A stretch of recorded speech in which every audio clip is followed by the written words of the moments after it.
Hi, baby.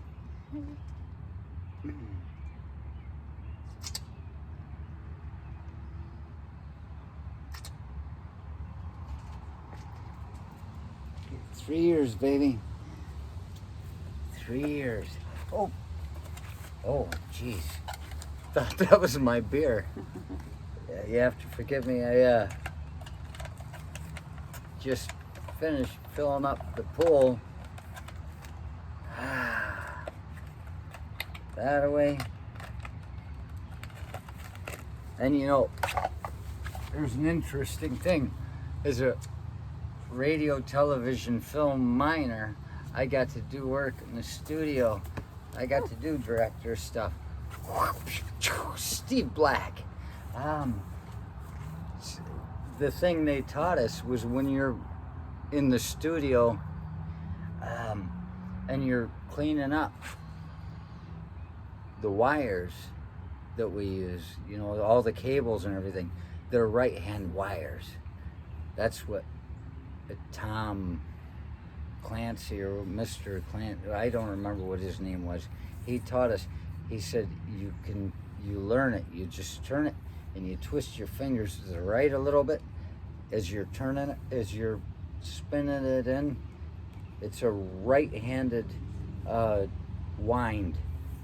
So that's the way you do it. And you can get really, and we actually had a test on how to do this. But anytime after that class at San Jose State, after that time that I was doing construction, because I never did get a real fucking job. As far as that goes, I didn't sit still. I was like Cain and looking for his brother, but no, I was hiding from my brother. There's a damn kung fu too. Judas is hiding from his brother. Oh, there's the second brother. Oh, shit. And there he comes with his son. The second son of the second brother. It's like, that's the episode. We'll write it one day. But you see, that's a really nice time. And not everybody knows that stuff. I'll put that away later. But the only reason I'm even able to be sitting here filling up the pool is because 3 years ago today, something started long before and reached its last fucking point of normalcy in the world of many happened the day before to lead into this day, 23 June 2021.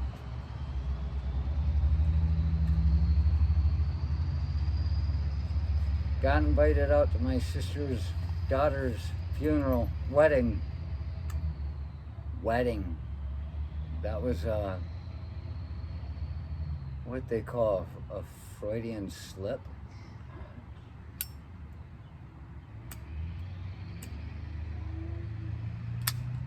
So I'm going out there. I'll try to make this quick because it could take at least a half hour.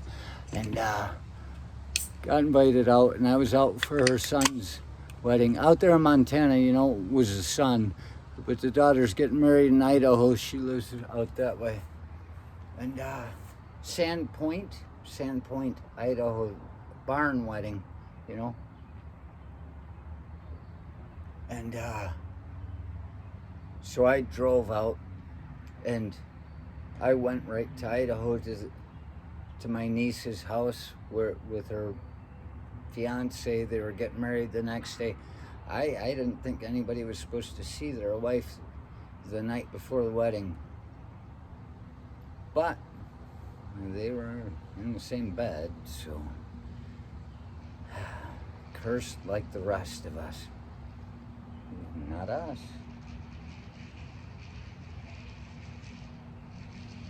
And so at the same time, it turns out Victoria was flying out there. This on the 22nd. I end up in this place and the nieces, and I'm just like, I got a whole night of seeing the family again and everybody. So I was just you know, I was re-educated, not really re-educated, just refreshed, and I was ready for the days ahead, and I had no problem with them. I was just ready. Nice to see the family again before you get into a situation where you find out that they really fucking took a turn somewhere. You know, you act all wrong. And at the same time, Victoria was going through her end of a journey before, and it happened to be, I'm gonna say, 22nd of June. Solstices go from like the 19th to the 22nd. It could have been on the 22nd of June, where I had been traveling and showed up in Idaho and stayed with the family. And Victoria was on an airplane with the family. And that could have been solstice. We could have put an egg on its end at like halfway between it. People always say noon, but those are the people that don't know solstice time changes. Go halfway. Could have done that. We spent just the last moments of the life we knew before. And on the 23rd was when they were getting married in that barn. And I had picked up the bum. I tell in another story. But here's what you have to understand, is I care about these people. So I go out there because it's a nice thing to do. I'm a cold-hearted son of a bitch. I do it because they will like it. I am so giving. I didn't even know. I did it because they would like it, and I hold no spite in it whatsoever. And if they're upset by that, they don't know me well enough all these years to understand that this is the greatest thing I could have done. And so I go, and I'm the favorite brother-in-law because I'm the only one that's there. But yeah, got a room. Bum down by the desk trying to get away from that, get a room in the place. They're like, the inn is full. And it was. I got mine off the niece. She decided not to stay in that room that night before and go stay with her bachelorette friends in the house that they had. I bet you that was a whoop. One last party with all the girls. I'm waiting to see the video. Sorry. You can see her in Hooters magazine. So yeah, I picked up the bum. I take him over and talking about what's going on, and you know, and I pull into this other hotel 5 miles away because the woman's like, no room in the inn, and I said, I'll get him out of here. And I said, where you need to go? And she gave me directions 5 miles away. It's just expecting that he's tired, cold, and hungry to think that he's not going to walk 5 miles to get back. But any kind of bum that's in, you know, decent shape, they'll go 5 miles. They've got a range like you wouldn't believe. I saw one in San Francisco. I saw one in front of the bar down in San Jose. I saw her in the Secretary of State. In San Francisco, I saw her in damn Kentucky Fried Chicken tearing fucking... It was south of San Francisco. South San Francisco. She's tearing shreds of paper in the damn Kentucky Fried Chicken, just looking at me and grinning. And she wasn't even eating. Same way she sat and giggled at me when I was in the damn Secretary of State's office the one day, somewhere else, like in the San Jose area.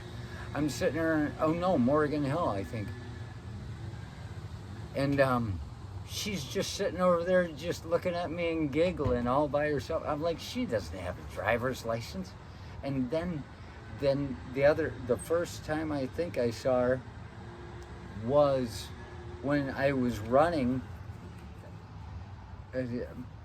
probably 6 miles a day, and I went by this Mexican bar that always sounded like a polka coming out of there. The Polish music, the polka and the the Mexican, you know, the Los Amigos,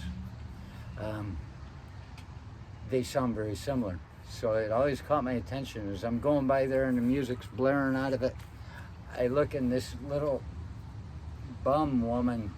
I just call her homeless. I don't think she's a bum at all. And she's sitting in front at the front door, and I'm like, what's she doing even there, even drinking? She doesn't have any money to drink. And she's standing out by the front door and looking at me and going, ha ha ha ha ha, as I run by. Every time I saw this woman, she was giggling. I've seen her in 3 different places. You see the range on that? She's not even taking a light rail. She's like fucking flying. So you can't expect to dump a bum 5 miles away and not have him back the next day asking for a ride to the hospital or the airport or something. However, got him out of there, dumped him off, and as we're pulling in, I looked and there's Victoria's dad, my sister's father-in-law. I said, there's my sister's father-in-law right there. And I dumped him off. I'm sure he didn't get a room because I never saw him again.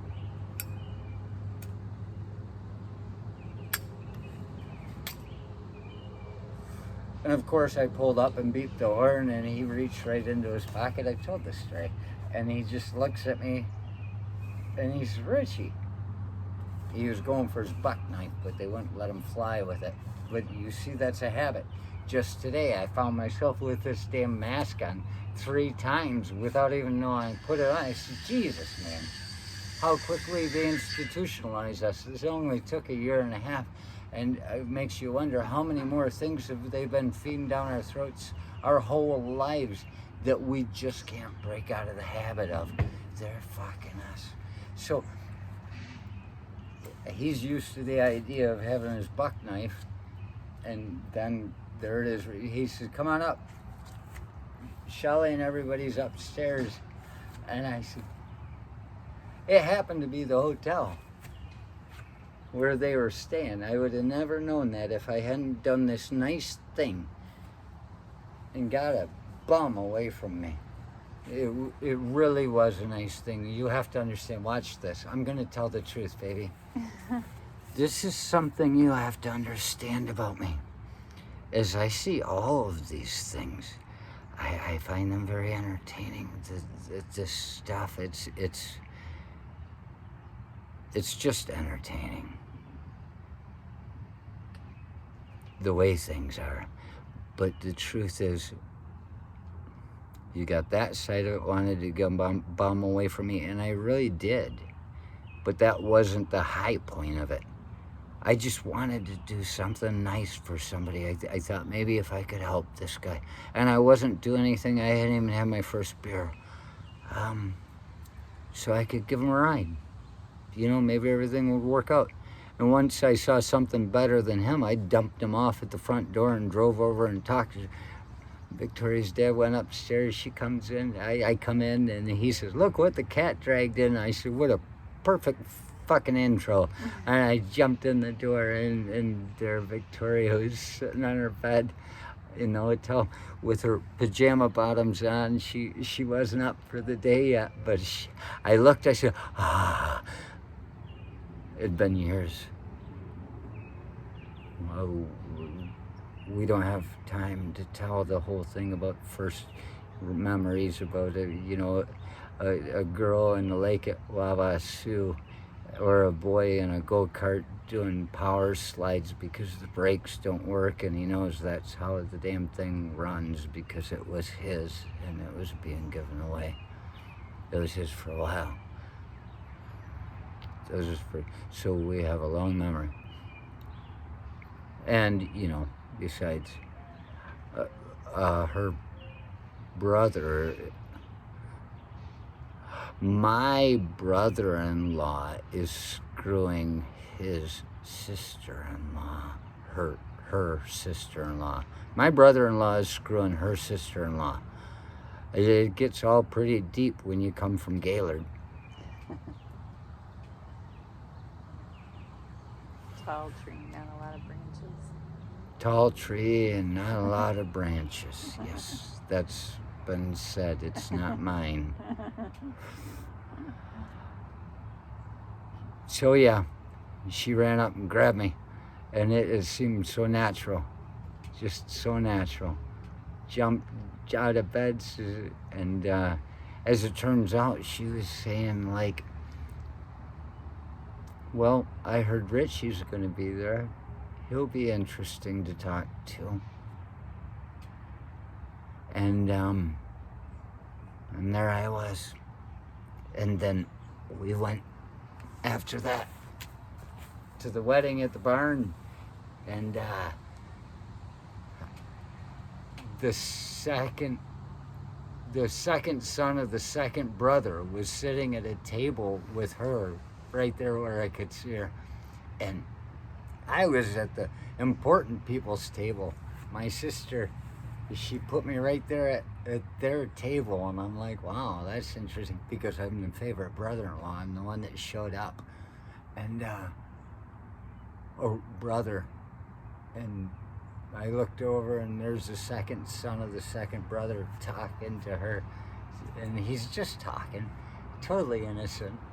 And I was at the table, and I'd had a couple drinks, but that doesn't make any difference. I was in rage, and I jumped up, not rage, anger, just like I had emotive qualities. I felt like I was a fucking king of the pack, you know, alpha male type of thing, shooting for it anyway.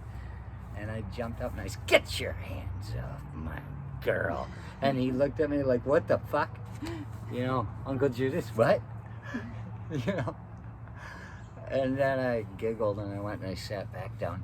And then they called for the married people's dance, and we'd already been dancing. I said nice things to her, she says. And, you know, I'm kind of stupid, so I tell the truth. And it turns out it seems like the truth isn't so bad. It's amazing. It's amazing. Sometimes the truth makes perfect sense. Once you kind of bend perfect sense, it takes all the reasoning out of it. And we danced, and I don't dance, but I had to because I knew. Oh, you were a great dancer. It was so fluid. We didn't even know what was going on. I didn't know I was dancing. I couldn't even tell you. Yeah. We were just laughing, and then we all went our different ways. And the next morning we met for breakfast, and then we went our different ways, and I was headed west. After all that, you know, and we met in Lolo. No, after that we met in Lolo. And actually, the stepella, the first time she saw me that day in the room when her mother's hugging me and everybody's happy to see me, it's like I'm obviously somebody that these people know. And she's sitting over in the shadows looking, and later she says to Victoria, she says, "He's a serial killer." Wait, or was that in Lolo? It was in Lolo. Oh, kept showing okay, up. so You there kept, I met you there. kept showing up. Yeah. Every place we went, you kept showing up. She's like, he could be a serial killer. I met him in the hotel out of nowhere. Nobody knew they were there. And here comes Judas. And then at the barn party, this girl has never met me, the step Danny. She'd never met me, never seen me, never knew anything. She didn't even know that the mother of the bride was my sister. And she didn't know anything about us. So, I hope that's not an insult to my sister.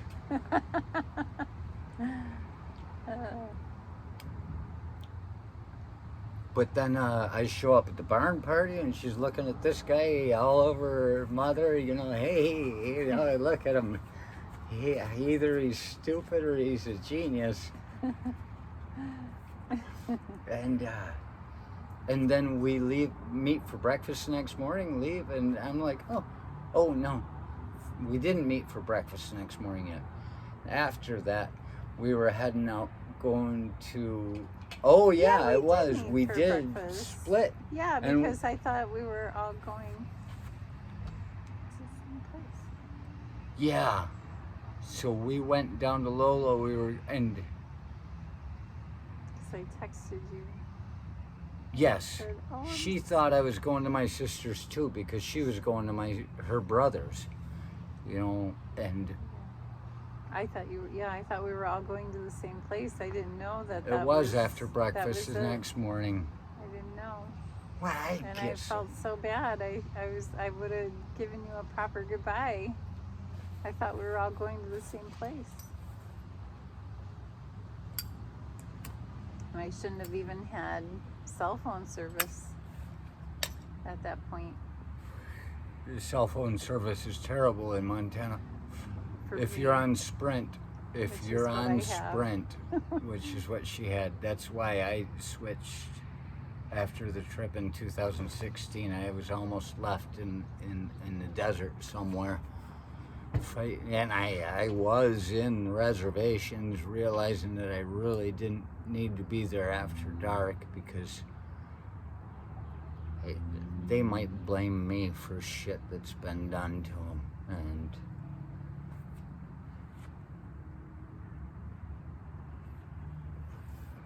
so we met for breakfast the morning after the wedding in Idaho, and afterwards,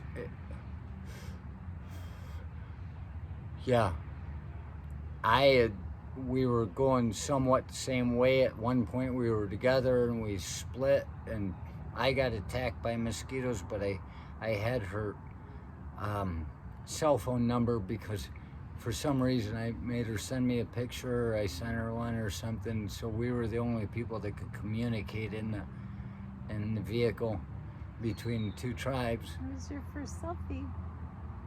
Yep, first selfie. Okay, I'll tell the story. I have a selfie picture that's been part of both of our screensaver things that I didn't realize it was such a big deal, but I had just gotten an iPhone for that trip. I didn't know how to take a selfie or anything, and we were standing there at our niece's wedding, actually the wedding thing afterwards, and I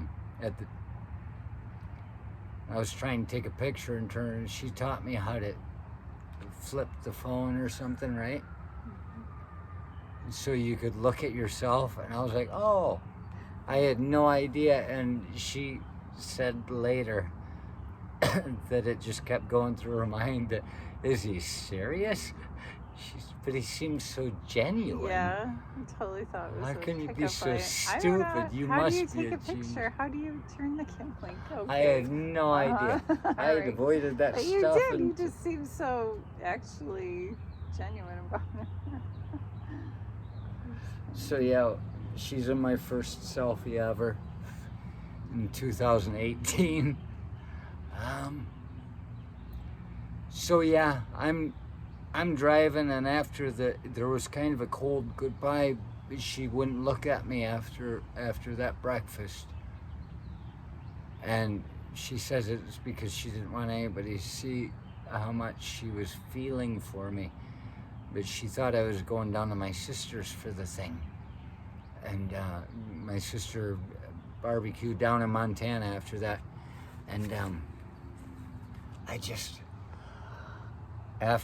I didn't intend to. I might have, but I was just like, at that point, I'm just gonna head back east. And right there, we were talking on the cell phone and stuff, and as I was about to head east, she comes on with a text that said, I thought you were going to Lolo. And I could hear the fret in her voice. She was like, Yeah, we were all going to the same place. She thought we were all going to the same place, and so she was going to wait to talk to me there. And basically is the way I see it.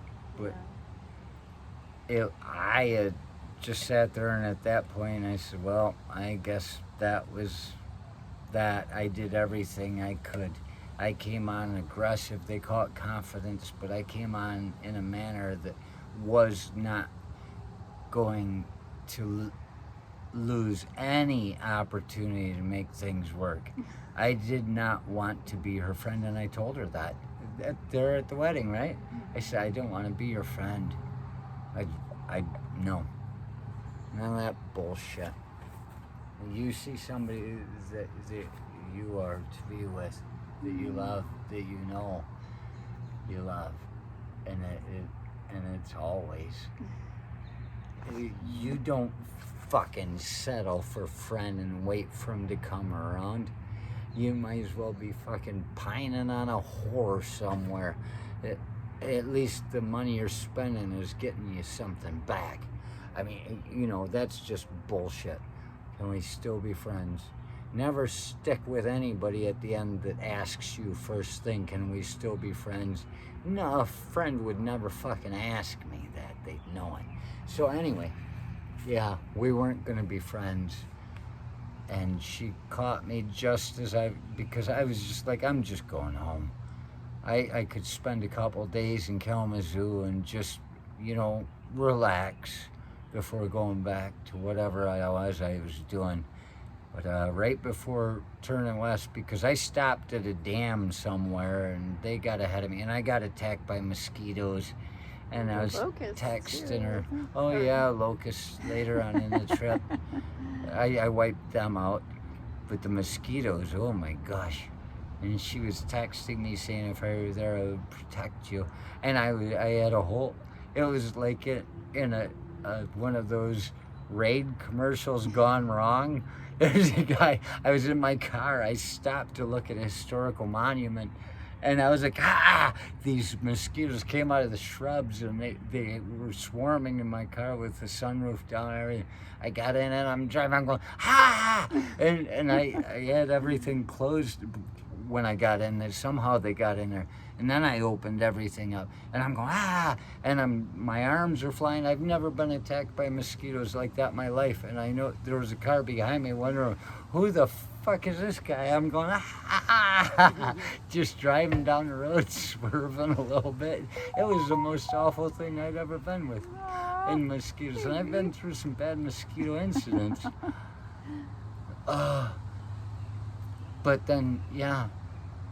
She said that thing, I thought you were going to Lolo, as I was about to turn west. And I said, and so I said, save me a room, because it was hard to get rooms. And so I got there about an hour or something, or very close to the time you got there. Yeah, it wasn't. You were all in the lobby, and you had a room for me. There was a room. And so there we were. And we got to hang out in Lolo. Watch the sun. That was fun. Set. That was nice. Yep. That was, I think, yeah, that was one of the nicer parts of the trip, was hanging out there.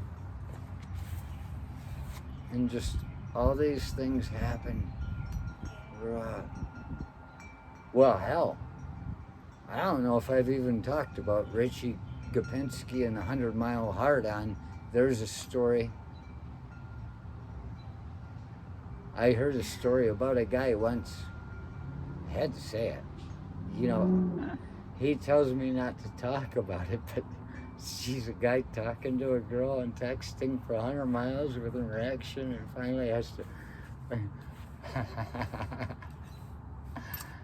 that is a funny story he had.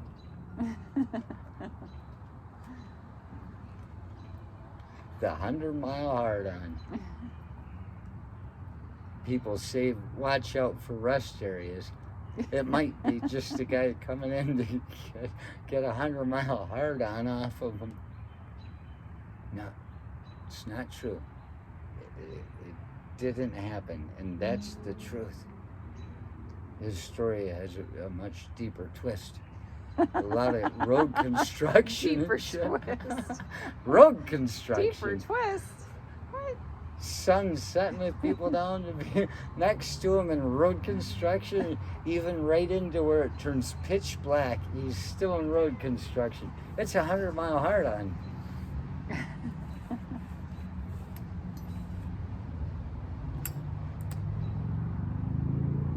So yeah, I went back. And then everybody was there. And the kid, hi, I'm 6. And I say, hey, yeah. And then after we stay up a little bit later and we had our first kiss outside in my hotel room, I thought I'd give her a hug, and I said, maybe I can work a kiss in. And it worked. You kind of come up close like that, and it's a telltale sign of someone who has no confidence in what they're doing at all. I moved kind of quick in my lack of confidence. I covered it. And yeah. Next morning, go up, hey, come on up. I said, okay. Because I know the whole family. I've known them for most of my life. And hey, whose sunglasses are those? And I'm standing, I'm like, those are mine. It's in hers in the kids' room. And it just, all anybody can think is, how did those get in there? The kid must have picked them up the other night when we were watching the sunset and playing basketball, throwing basketball. I wasn't playing, I'd just kick it around. Get away from me, kid, you're bothering me. You're standing in my light. And then there are sunglasses in there, he must have picked them up. And it just made it look like we were doing all these things. But then when we got back here, we'd come see each other. And it all started on June 23rd. And we got married, in the cemetery. 4th of July. We had a 10-day courtship. A 10-day courtship. And there was no premarital sex. Nope. It's amazing. We're very traditional. And not only that, I can go years without going to jail. See, these are some of my best selling points. All I'm saying is happy anniversary. Aww, And there must have been something I missed. I love you. I love you too. I'm gonna kiss her.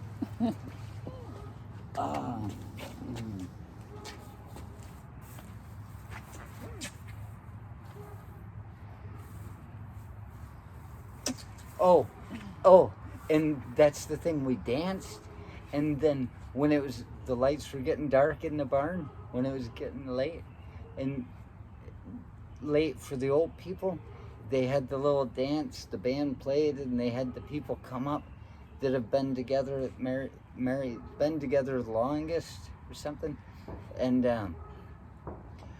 I went and grabbed her, and I said, we've been together since, about 1982 or something, 1980. Yeah, I said like 30. I'm not waiting another 30 years. That was my thing. I said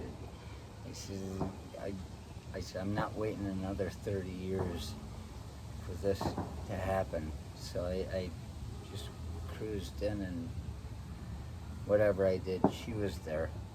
I think it blew her mind. It was not my way either.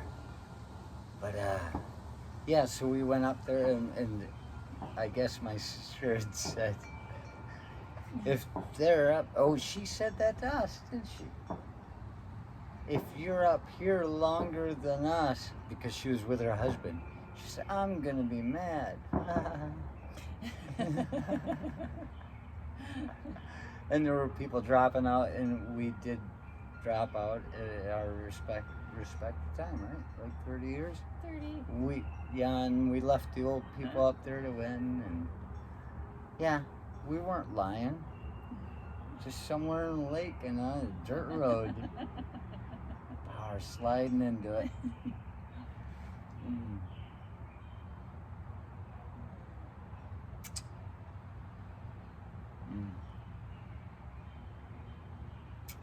I love you, baby. Hey, no. It's not made for kids.